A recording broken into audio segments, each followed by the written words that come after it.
સુરત શહેરના ભાગર વિસ્તારમાં વર્ષો જૂના અતિ જર્જરિત મકાનનું છજ્જુ ધરાશયી થતા નીચે રહેલા મેડિકલ પર છજ્જુ પડતા 75 વર્ષીય ભરતભાઈ દલાલ કાટમાળ નીચે દબાતા મોત થયું। અતિ જર્જરિત મકાન ભરતભાઈ દલાલનું જ હતું, જેઓ નીચે ગ્રાઉન્ડ ફ્લોર પર પોતાની દવાની દુકાન ચલાવતા હતા।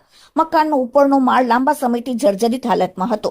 રોજિંદા મુજબ ભરતભાઈ પોતાની દુકાન પર બેઠા હતા ત્યારે જ ઉપરનો સ્લેબ કાર બનીને નીચે ચાલતી દવાની દુકાન ઉપર કડાકાભેર તૂટી પડ્યો। સમગ્ર કાટમાં વૃદ્ધ ઉપર નીચે પડી જતા વૃદ્ધ નીચે દબાઈ ગયા અને તાત્કાલિક આસપાસના લોકો આવી ગયા। ઘટનાની જાણ થતા ફાયર વિભાગ 108 એમ્બ્યુલન્સ સેવા ઘટના સ્થળે પહોંચી ફાયર વિભાગના જવાનોએ રેસ્ક્યુ કરીને કામગીરી કરી। કાટમાળ નીચે દબાયેલા મેડિકલ સ્ટોરના સંચાલકને તાત્કાલિક બહાર કાઢીને હોસ્પિટલ મોકલવામાં આવ્યા, પરંતુ તેમની ત્યાં જ મોત થઈ ગઈ।